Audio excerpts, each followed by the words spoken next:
आज का डेट हो गया 28 तारीख है ना।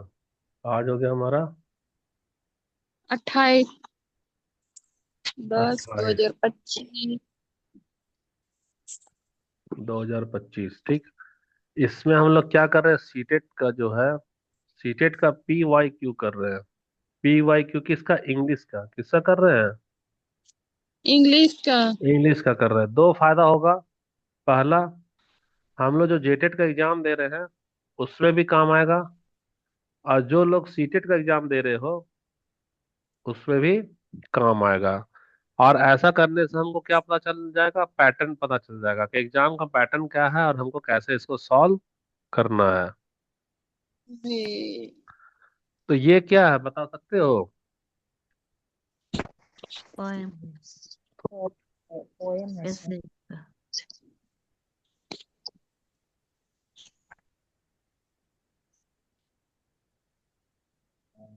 कुछ आइडिया है ये?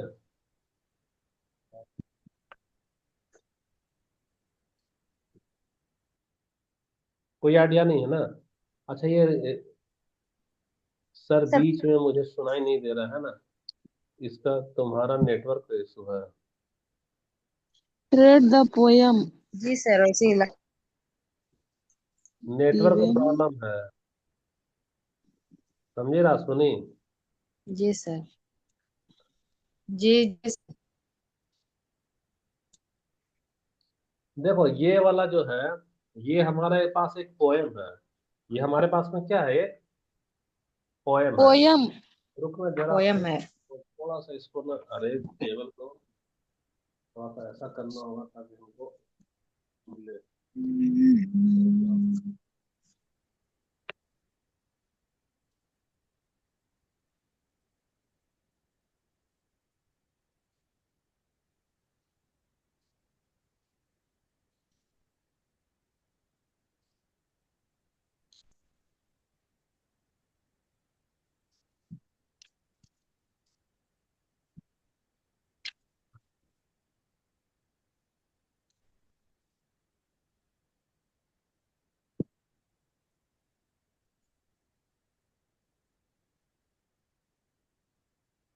Great world, beautiful, wonderful world. With the wonderful water, wonderful world, and the wonderful grass of your midst. What you are beautiful, just the wonderful, because of the and the wonderful one is seeking that it work on the water and stands and takes to itself on the top of the hill. You friendly earth, how far do you go with the grateful that rivers that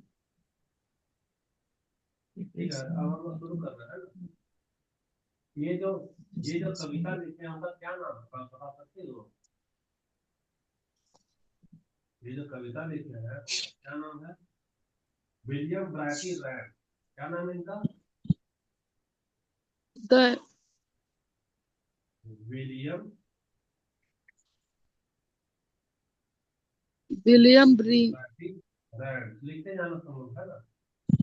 ये इस कविता के लेखक हैं। अच्छा, और ये जो कविता है, इस कविता का हेडिंग क्या है मालूम है? ये कविता का जो शीर्षक है उसका नाम है ग्रेट, कॉमा, यहाँ पे क्या है, वाइड, फिर कॉमा, फिर क्या होगा यहाँ, ब्यूटीफुल, कॉमा, और यहाँ पर क्या last, wonderful word, wonderful word. ये शीर्षक है, ये कविता का क्या है, शीर्षक है। शीर्षक। कविता से ये वाला कविता का कुछ हिस्सा को चुराया गया है। अब हम लोग हल्का हल्का धीरे धीरे देखते जाते हैं। ग्रेट का मतलब क्या होगा, महान। ग्रेट का मतलब महान। Maha वाइड का मतलब क्या, विशाल।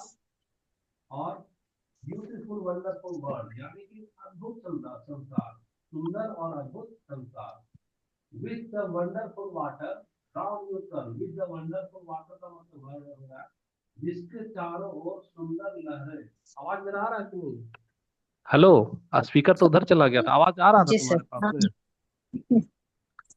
हल्का आ रहा था सर। हल्का हल्का आ रहा था ना, स्पीकर पीछे टेबल उधर किया, स्पीकर पीछे चला गया। ठीक है, अब यहाँ पे ये कर रहे हैं हम लोग, इसका मीनिंग पहले समझा रहे हैं।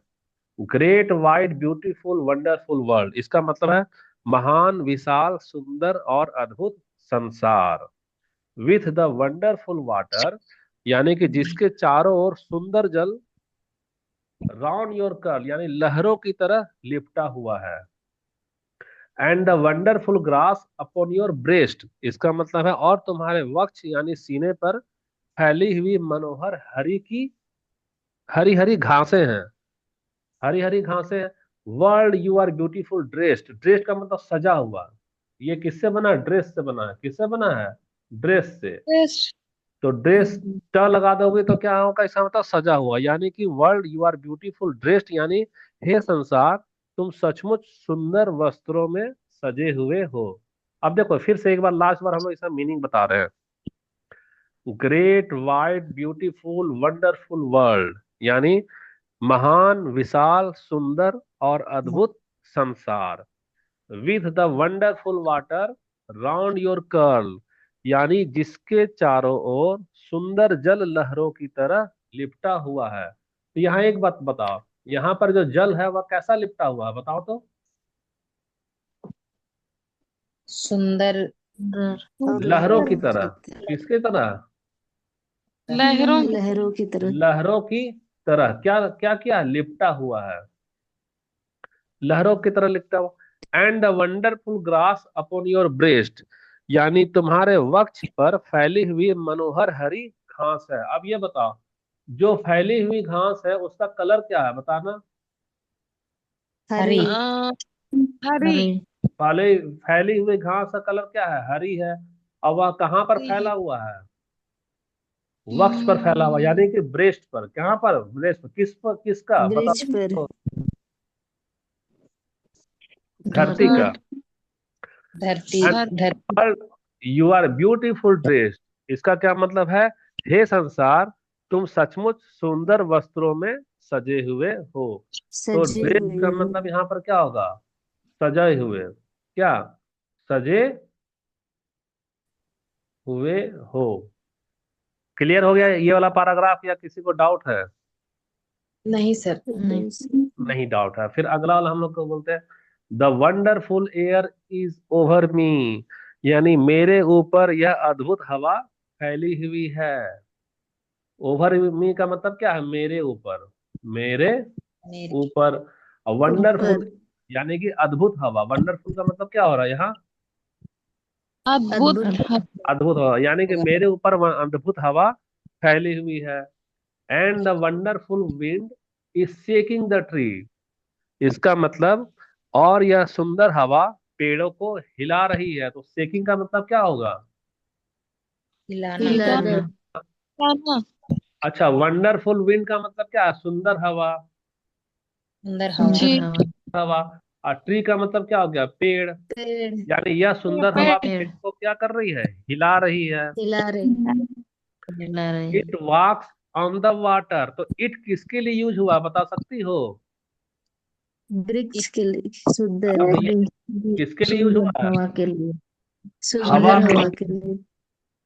इट किसके लिए यूज हो रहा है? हवा के लिए नहीं यूज हो रहा है। जब यहाँ लिखा है कि वंडरफुल जी। विंड यानी सुंदर हवा पेड़ को हिला रही है, फिर यहाँ पे लिखा है इट, यानी कि यह हवा के बारे में कह रहा है। It walks on the water, यानी यह पानी पर चलती है। एंड वर्ल, वर्ल का मतलब होता है घुमाना। वर्ल का मतलब क्या होगा? घुमाना। घुमाना। एंड वर्ल द मीन्स, अच्छा ये मीन्स क्या होता है, बता सकती है? नहीं। नहीं जानती? पवन चक्की का नाम सुनी है? पवन जी। चक्की। अरे पवन चक्की में इस तरह से एक टावर रहता है, और यहाँ पर क्या रहेगा? एक चक्का रहेगा। यहाँ पे क्या रहेगा? ऐसा ऐसा एक चक्का रहेगा। चक्कर। ये ये चक्का को कौन घुमाएगा, बताओ? हवा। हवा। हवा। हवा। हवा घुमाती है। पवन चक्की में जो हवा से जो बिजली बनता है, जो चक्का होता है, उसको कौन घुमाता है? तुम थोड़ी जाती हो घुमाने के लिए, या कोई मशीन थोड़ी नहीं, होता है, हवा। उसको हवा घुमाता है। हवा घुमाता है, इसीलिए उसका नाम ही रखा गया क्या, पवन चक्की। पवन चक्की। तो फिर से हम लोग समझते हैं, the wonderful the wonderful air is over me, यानी यह सुंदर हवा हमारे चारों ओर लिपटी हुई है। And the wonderful wind is shaking the tree, और यह सुंदर हवा पेड़ों को हिला रही है। इट का मतलब हुआ वही सुंदर हवा। वॉक्स ऑन द वाटर, यानी पानी के ऊपर चलती है। चल and whorls the meals, meals मतलब वर्ल्स का मतलब है घुमाना, वर्ल्स का मतलब घुमाना। अब घुमा। मिल का मतलब होगा पवन की, पवन चक्की। पवन चक्की। पवन की चक्री। पवन की चक्री यानी तो पवन का चक्का। तो पवन का चक्का को यह घुमाता है, यानी पवन चक्की को घुमाता है। सीधा सीधा इसको ऐसे लिख लो, पवन चक्की। पवन चक्की तो नाम जानती होगी। जी। तो it walks on the water, यानी यह पानी के ऊपर चलती है। एंड वर्स द मिल्स, यह पवन चक्की को घुमाती है। And talks to itself on the tops of the hills, इसका मतलब है यह सबसे पहले टॉप ऑफ द हिल का मतलब हवा बहते बहते कहाँ चली जा रही है, पहाड़ी पहाड़ की में। चोटी। पहाड़ी की चोटी पे जा रही है, और चोटी पे जा करके टॉक्स टू इटसेल्फ का मतलब तुमसे बात कर रही है कि खुद से बात कर रही है, बताओ तो। खुद खुद से। से। खुद। खुद से बात करती है। तो हवा इतराती है, लहराती है। वह हमारे चारों ओर, वह हवा हमारे चारों ओर फैली हुई है। यह सुंदर हवा पेड़ों को हिलाती है। यह सुंदर हवा चलती है पानी के ऊपर में, और पानी यह के ऊपर। घुमाती है पवन चक्की को। और यह सुंदर हवा पवन चक्की। टॉप ऑफ द हिल पे चली जाती है, और इतराते हुए खुद से पहाड़ों की चोटी। बात करती है। खुद से कोई बात डाउट है? करते हैं। नहीं सर। नहीं डाउट है, ठीक है, तो आगे बढ़ो। फिर इससे अच्छा तुमसे एक सवाल पूछ रहे हैं। क्वेश्चन है हमारा, हवा किससे बात करती है? खुद से। हवा खुद किससे से। बात करती है, तो होगा आंसर क्या, खुद से। एकदम सही खुद बात। अच्छा। से। अच्छा, ये खुद से बात करने के लिए कहाँ पे जाती है, तो क्या आंसर होगा? पहाड़ों की चोटी पर। पहाड़ पर। की पहाड़ की चोटी पर, चोटी। एकदम सही जा रहे हैं हम लोग, याद हो रहा तुम लोग को। Your friendly earth, how far do you go, इसका मतलब हे मित्रवत धरती, तुम कितनी दूर तक फैली हुई हो। How far do you go का मतलब क्या होगा, बता सकती हो? इसका मतलब तुम कितनी दूर तक फैली हो, तुम कितने कितना दूर दूर तक तक फैली। फैली? दूर तक फैली हो। With the wheat fields, wheat का मतलब क्या होता है, गेहूं का मैदान। वीट फील्ड्स जी। का मतलब गेहूं का मैदान। एंड नॉट, नॉट का मतलब क्या होगा, रिवर का मतलब क्या होगा। देखो, विद द विथ नदी। दैट नदी। No and the rivers that flow, इसका मतलब गेहूं को खेतों के साथ जो लहराते हैं। गेहूं का फसल देखो खेत पे, तो गेहूं क्या करता है, लहराता है लहराता। ना। लहराता है। तुम लोग को, तुम लोग जगी है कि सो रही है भाई? जागे जगे हैं हैं। जग। तो फटाफट हाँ। रिप्लाई करें, एकदम आगे बढ़ते जाएंगे। एकदम चुपचाप लगाई है जैसे कुछ अरबी या फारसी पढ़ा रहे हैं। नहीं। लहरा रहे हैं। हाँ, विद द वेट फील्ड्स, यानी कि गेहूं का मैदान। दैट नोड, नोड का मतलब क्या है, जो कि लहरा रहा है। एंड द लहरा रिवर्स दर। दैट फ्लो, यानी कि रिवर्स दैट फ्लो का मतलब क्या हो जाएगा, नदियां जो कि बहती है। तो अगर पूरा लाइन नदी। का हम लोग मतलब समझेंगे तो फिर से बताते हैं। योर फ्रेंडली अर्थ, यानी हे मित्रवत धरती, how far do you go, तुम कितनी दूर तक फैली हुई हो। With the wheat fields that node, गेहूं को के खेतों के साथ जो लहराते हैं। And the rivers that flow, और नदियां जो बहती है। विथ सिटीज एंड गार्डन्स, यानी शहरों बागों के साथ में। एंड क्लिफ, क्लिफ का मतलब क्या होगा, और आइस का मतलब क्या होगा। देखो क्लिफ हम लोग ज्योग्राफी में पढ़े हैं ना। क्लिफ का मतलब क्या होता है, घाटी वगैरह होता है ना। और जी। अच्छा, आइसलैंड ये वाला सुनी है, आइसलैंड। जी आइसलैंड यानी क्या होगा, टापू ना होता है, जी। ये उसी से आया है। तो ये वाला लाइन का मतलब क्या है, with cities and garden and cliff and isles, isles यानी शहरों, बागों, चट्टानों और द्वीपों के साथ। क्लिफ यानी घाटी है, यानी ये चट्टान के लिए भी यूज हो रहा है। किसके लिए यूज हो रहा है, ये चट्टान के लिए भी यूज हो चट्टान। रहा है। तो यह धरती का सीमा बता रहा है कि तुम शहर तक फैला है, गार्डन तक फैला है, क्लिफ यानी चट्टान तक फैला, और आइसलैंड यानी कि चट्टान तुम टापू तक फैला हुआ है। टापू। And people upon you for thousands of miles, और हजारों मीलों तक हजारों फैले तुम्हारे ऊपर रहने फैली वाले हो। लोग। यानी देखो, एंड पीपुल अपॉन यू का मतलब है, थाउजेंड ऑफ माइल्स का मतलब है हजारों मील तक, हजारों मील तक God। पीपुल क्या है, फैले हुए हैं, फैले हुए हैं किसको ऊपर, धरती के के ऊपर। धरती धरती के के ऊपर। ऊपर। तो यह के धरती ऊपर की क्या बता रहा है, बताओ। विशालता। विशाल। धरती की हाँ। विशालता बता रहा है। यह धरती की एक तरह से विशालता ना बता रहा है। तो ये जी जी। वाला पैराग्राफ किससे रिलेटेड है, विशालता से। ये पैराग्राफ किससे रिलेटेड है, विशालता। विशालता से। विशालता से। अब लास्ट बार पढ़ रहे हैं, your friendly earth, sorry you friendly earth, you का मतलब है मित्रवत धरती, how far do you go, तुम कितना फैले हुए हो, with the wheat field that node यानी कि गेहूं के खेतों के साथ जो कि लहरा रहे हैं, and the rivers that flow, और नदियां जो कि फ्लो कर रही है यानी बह रही है, विथ सिटीज एंड गार्डन, और तुम्हारे साथ शहर के शहर हैं और गार्डन्स भी हैं, एंड क्लिफ्स एंड आइसल्स यानी कि और चट्टाने भी हैं, घाटियां भी हैं और चट्टान टापू भी भी है। है, और टापू एंड भी का मतलब है। और, पीपुल यानी लोग, अपॉन यू तुम्हारे ऊपर फैले हुए हैं, फॉर थाउजेंड ऑफ माइल्स यानी हजारों मील तक तुम्हारे ऊपर फैले हुए हैं। यानी बता रहा है कि हे धरती तुम तो बहुत ज्यादा विशाल हो। अब ये लास्ट जी। पैराग्राफ है, लास्ट पैराग्राफ है, ah you are so great and I am so small, बोला धरती को कि धरती तुम तो इतना बड़े हो, तुम इतना बड़े हो और हम तुम्हारे सामने कितना छोटे हैं, इतना छोटे हैं। तुम बहुत बड़े हो और हम, and I am so small, हम बहुत छोटे हैं। I tremble to think of you world at all. तो ट्रेम्बल का मतलब क्या होगा, जब मैं तुम्हारे बारे में सोचता हूं तो भय और आश्चर्य से कांप उठता हूं। तो ट्रेम्बल का मतलब क्या हो रहा है, बता सकती हो। देखो, थिंक का मतलब भय सोचना नहीं। और ट्रेम्बल का मतलब कांपना। सोच रही ट्रेम्बल का मतलब क्या, अपना कांपना। कल्पना। अपना तो वही बोल रहा, आई ट्रेम्बल यानी मैं कांप उठता हूँ, टू थिंक ऑफ यू जब हम तुम्हारे बारे में सोचते हैं, वर्ल्ड एट ऑल यानी हे धरती तुम कितना विशाल हो, इतना विशाल हो कि जब हम तुम्हारे बारे में सोचते हैं तो हम क्या करने लगते हैं, कांपने लगते हैं कांप कि तुम उठते कितना विशाल हो।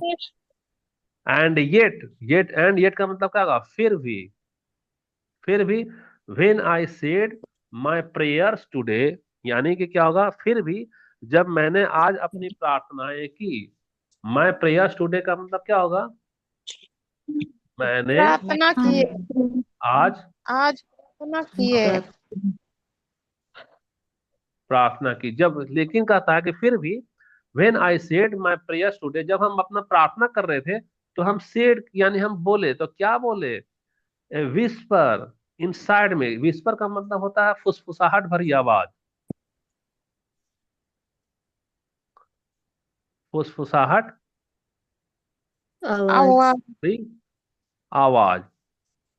तो ए विस्पर इनसाइड में यानी अंदर से एक फुसफुसाता हुआ आवाज, सीम टू से, सीम का मतलब होता है प्रतीत होना, सीम का मतलब क्या होगा, प्रतीत होना। प्रतीत यानी प्रतीक। होना। कि यानी कि वह जब प्रार्थना कर रहा था तो उसके कानों में एक विस्पर हुआ अंदर से, यानी एक फुसफुसाहट भरा आवाज उसको प्रतीत हुआ, सुनाई देते हुए। तो वह आवाज क्या सुनाई देते हुए कहा, you are more than the earth, भले इतना बड़ा अर्थ है। ये कौन है, अर्थ है ना। बोल रहा है कि अर्थ इतना बड़ा है लेकिन तुम अर्थ से मत सोचो। Thought you are such a dot, इसके तुलना में तुम क्या हो, एक डॉट हो। ये किसके बराबर है, डॉट के बराबर। यानी डॉट के जो बराबर। लड़का है, लड़का के कान में फुसफुसाहट हुआ अब बोला कि धरती भले कितनी बड़ी है और धरती की तुलना में तुम कैसे हो, एक बिंदु के समान हो, फिर भी you can love hmm, and think, यानी कि तुम एक डॉट के बराबर हो, लेकिन तुम्हारे पास में दो चीज है, क्या क्या है? तुम्हारे पास में लव प्यार। है, तुम प्यार। सकते हो, और तुम क्या कर सकते हो, सोच सकते हो, यह सोच तुम्हारे सकते। पास में है। And the earth can not, और अर्थ के पास में लव है क्या? नहीं। अर्थ के पास नहीं। नहीं। में है क्या? नहीं है। तो बोल रहा है कि नहीं। तुम उदास मत हो, भले अर्थ बहुत बड़ा है और तुम एक बिंदु के समान हो, लेकिन तुम्हारे पास में भगवान लव दिए हैं, भगवान तुम्हारे पास में थिंक दिए हैं। इस कारण से पृथ्वी विशाल होते हुए भी तुम्हारे सामने में बहुत ही छोटी है। छोटा है। अब तुमको कविता का माने समझ में आया कि नहीं आया? आया सर। आ आ गया रहा है। सर। आ गया तो आ गया, तो सीधा सीधा हम लोग क्वेश्चन आंसर करते हैं, है ना? जी। इतना सो सो के पढ़ेगी तो कौन पढ़ाएगा तुम लोग को? एकदम बेसुरा जैसा कोई बेसुरा रिस्पॉन्स सर, नहीं देना। लग गया sir. What does the underline word refer to, it walks on the water. बोल रहा है 101, वहाँ 100वां नंबर क्वेश्चन बोल रहा है। अच्छा, सबसे पहले इस कविता का हम लोग ये समझ जाते हैं, इसका सारांश क्या है कविता का, बताना। कविता का सारांश। हाँ, कविता का सारांश जो है वह बता रहा है कि पृथ्वी बहुत सुंदर है, पृथ्वी बहुत विशाल है, और प्रकृति हमारा अद्भुत। हवा। ये जो कवि सुंदर है है। उसका नाम है क्या? William Bradley Rand. सुंदर हवा। संसार को कैसा बोलता है? तो संसार को सुंदर बोलता है, कि बहुत सुंदर है, पृथ्वी बहुत विस्तृत है और पृथ्वी हम्म। अद्भुत है। कैसे अद्भुत है? वह बोलता है क्या कि पृथ्वी के चारों ओर क्या है? जल है, हवा है, घास है, और जीवन का अद्भुत स्वरूप है। धरती पर क्या बहती है? तो नदियां बहती है, खेत लहराते हैं जो कि शहर और बाग तक हम्म। फैले हुए हैं। और कवि कवि हम्म। में स्वीकार करता है कि पृथ्वी बहुत बड़ी है और हम उसके सामने एक डॉट के जो समान है, फिर भी हाँ, बिंदु पृथ्वी के जैसा। पास में लव और थॉट नहीं है, और हमारे पास में लव और थॉट है, इसलिए हम पृथ्वी से ज्यादा बड़े हैं। बड़े। अच्छा, ये तो हुआ तुम्हारा सारांश। अगर कोई तुमसे पूछेगा ये वाला जो कविता है इसका भावार्थ क्या है, तो भावार्थ में बताओ कि पृथ्वी से भी ज्यादा श्रेष्ठ मनुष्य क्यों हो गया? हम्म। क्योंकि सर उसके पास प्रेम और सोचने की शक्ति है। बिल्कुल सही, हाँ। क्योंकि उसके पास में प्रेम है और सोचने की शक्ति है, इस और वजह से वह पृथ्वी से भी ज्यादा बड़ा हो गया। बड़े। चलो तो मनीषा, तुम्हारा तो क्लियर है। अब पहला 100वां number question, it walks on the water. तो it walks on the water में ये जो वर्ड लाया है ना, इट, तो what does the it. Underline word, यह किसके लिए है? यह किसके लिए है बताओ तो। हवा। हवा विंड के के लिए। लिए। के लिए हुए। एकदम सही पेमेंट जवाब। में। अब देखो विंड, ठीक। जो लड़की ध्यान से सुनी है उसको आंसर मालूम चल गया, ये हो गया विंड का। अच्छा, तुम लोग का क्लास का कौन कौन है उसका खाली स्क्रीनशॉट अटेंडेंस लेकर भेज दे रहे ग्रुप में।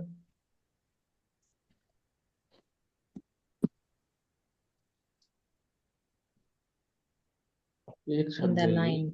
अब देखो यही वाला वंडरफुल सवाल जो है ना तुम लोगों का, वह एकदम आसान हो जाएगा, और वर्ड जो मीन्स। ध्यान दी होगी उसके लिए एकदम आसान होगा, जो नहीं ध्यान दी है उसके लिए तो आसान नहीं होगा। अच्छा, ये तो एकदम सही जवाब हो गया। अब अगला नंबर क्वेश्चन हम लोग देखते हैं। अगला नंबर क्वेश्चन क्या है? 101 नंबर क्वेश्चन है। 101 नंबर क्वेश्चन क्या बता रहा है? In the line with the wonderful water round you curl, the word curl, curl का मतलब क्या होगा? कर्ल का मतलब अभी हम लोग बताए थे ना। लहरों की तरह। लहरों। हाँ, कौन की तरह। तो लहरों। कर्ल का लहरों मतलब की लिपटा तरह। हुआ, कर्ल का मतलब लिपटा लिपटा हुआ। हुआ। लिपटा हुआ, किसके ओर? चारों ओर, चारों। चार। चारों ओर लिपटा हुआ। तो तुमको ना हम एक एक का माने बता दे रहे हैं। ये जो आर्च होता है राउंड। इसका मतलब है मुड़ा हुआ, इसका मतलब क्या होगा? मुड़ा हुआ। मुड़ा हुआ। सराउंडेड का मतलब से होगा चारों ओर घिरा हुआ, गिरा हुआ है। चारों ओर गिरा हुआ। घिरा हुआ। माउंटेड का मतलब ऊपर चढ़ा हुआ, ऊपर चढ़ा हुआ। और टर्बुलेंट का मतलब होता है उथल पुथल, अशांत। क्या होगा ये? अशांत उथल या पुथल। पुथल। उथल पुथल। B number. अब इसमें दो सही नंबर जवाब क्या होगा। होगा बताना। दो दो नंबर। नंबर। Number 2 number. और घिरा ये भी हुआ। तुम्हारा एकदम सही जवाब हो गया। तीसरा है, in this poem the poet describe कर रहा है, किसके बारे में बता रहा है पोएट, बता सकती हो। तो सबसे पहला है कि the earth it's present and past, यानी कि पृथ्वी का वर्तमान और उसका अतीत के बारे में। पास्ट का मतलब क्या हो गया, अतीत के अतीत। बारे में। अति दूसरा वाला ऑप्शन है द प्लांट्स, यानी कि पौधा, पौधे that grow on the earth, पौधे जो धरती पे उगते हैं, जो धरती पे उगने वाले हैं। अच्छा, ये beauty and vastness of the earth, इसका मतलब है सुंदरता। ब्यूटी का मतलब क्या होगा, सुंदरता, और वास्टनेस का सुंदरता। मतलब क्या होगा। विशाल। विशालता। और नील लाइफ इन आंसर सिटी, होगा। लाइफ इन द सिटी का मतलब क्या होगा, नगरों का जीवन, नगरों एक का। नंबर होगा sir, the earth it's budget and first. तो कौन सा सही होगा अतीत बताओ। के बाद एक अतीत के नंबर। वर्ग ये वाला होगा डेढ़ सही, ये सौ वाला। करोड़ विशालता। पृथ्वी की सुंदर विशालता और और सुंदरता विचलता। बता रहा है ना। जी। हम्म हाँ, सुंदरता और विशालता के बारे में बता रहे थे। देखो यहाँ पे पृथ्वी की सुंदरता और विशालता के बारे में बता रहा था कि हे पृथ्वी, तुम कितनी विशाल हो, मैदान से लेकर घाटी से लेकर आइसलैंड तक फैली हुई हो, सुंदरता के बारे में बता रहा था, तो वो ध्यान से नहीं दिया है। अगला वाला सवाल हम लोग देखते हैं। कितना नंबर हो गया हमारा, 103 नंबर ना। 103 नंबर में क्या बोलता है, the wind in the poem talks to, यानी कि हवा जो है इस कविता में बात करती है। हवा बात करती है, तो किससे बात करती है, पेड़ से, ये होगा पेड़ से, ये होगा बादल से, ये होगा हमारा पहाड़ से, और ये होगा हमारा खुद से। चलो जवाब दो जी, क्या होगा। जवाब दो तुम लोग। अरे अनम्यूट का बटन दबाएगी तब ना। खुद से सर।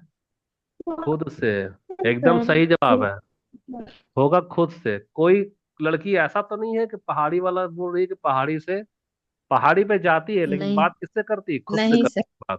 खुद से करती है। खुद से। अच्छा, 104 number, identify the figures of speech in line 1 and line 4। देखो फिगर ऑफ स्पीच को हिंदी में क्या बोलते हैं, बता सकती हो। हाँ। Figure of speech. हाँ, को हिंदी में क्या बोलेंगे। देखो फिगर ऑफ स्पीच जो है उसको हिंदी में हम लोग बोलते हैं अलंकार। क्या बोलते हैं, अलंकार। अलंकार। तो कौन सा इसमें अलंकार यूज हो रहा है, कौन सा अलंकार यूज हो रहा है इसमें। अनुप्रास। एक है हमारा अनुप्रास, एक है हमारा अनुप्रास। अनुप्रास। तो अनुप्रास अलंकार का क्या पहचान होता है बताना। वर्णों की आवृत्ति बार बार होती है, अक्षर। हम्म उसमें क्या होती है बार बार,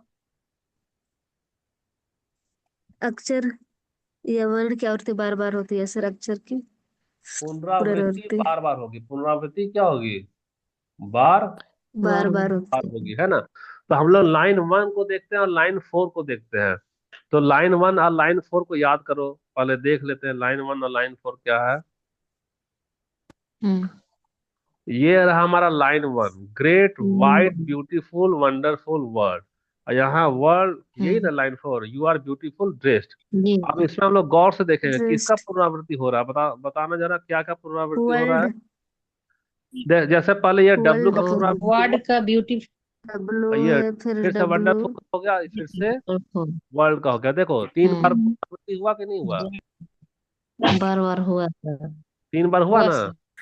एक तो यहाँ पे जी। हुआ, एक यहाँ पे हुआ, और एक बार यहाँ पे हुआ। यहाँ तो पर। कौन सा होगा, अनुप्रास अलंकार होगा। तो अनुप्रास अलंकार क्वेश्चन हम्म, नंबर कितना था ये,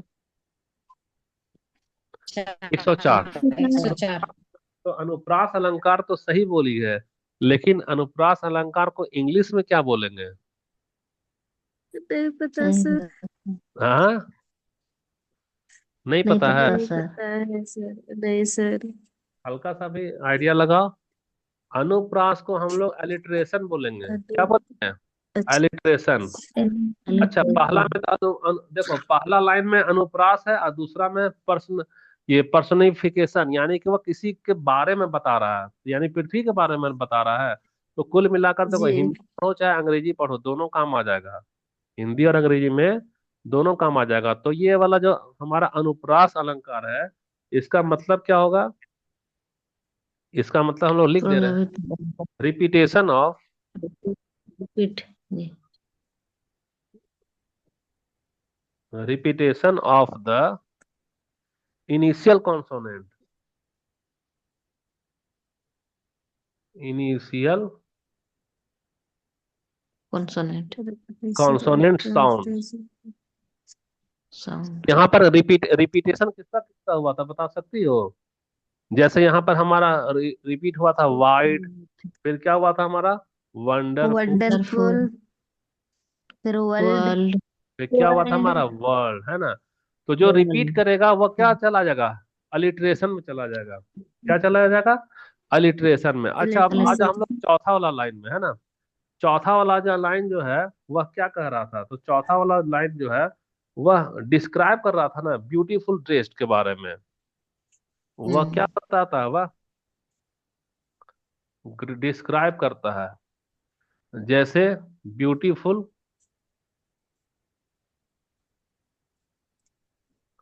ड्रेस। धरती क्या है? हरे हरे वृक्षों से सजी हुई है ना। तो जो वृक्ष जी ये मतलब किसी का वो विशेषता बता रहा है। कैसा डिस्क्राइब कर रहा है? कैसे? As a human, as a human. Human. सोचो, धरती तो आदमी नहीं ना है, धरती तो जी इंसान नहीं है, हम्म। इंसान नहीं है, लेकिन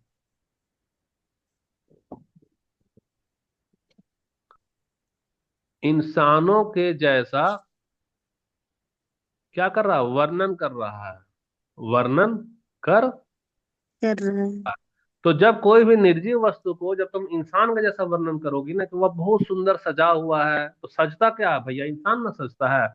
तब उसको हम लोग क्या बोलेंगे? जी पर्सनिफिकेशन। क्या बोलेंगे उसको? पर्सनिफिकेशन। अच्छा, अब फिर हम लोग पर्सनिफिकेशन। चौथा वाला लाइन को देख लो। अगर एक बार तुमको दिखा देते चौथा वाला लाइन, तो हमारा अस्टेंजा फोर जो है, उसको हम लोग जल्दी से देख ले रहे हैं, अस्टेंजा फोर को।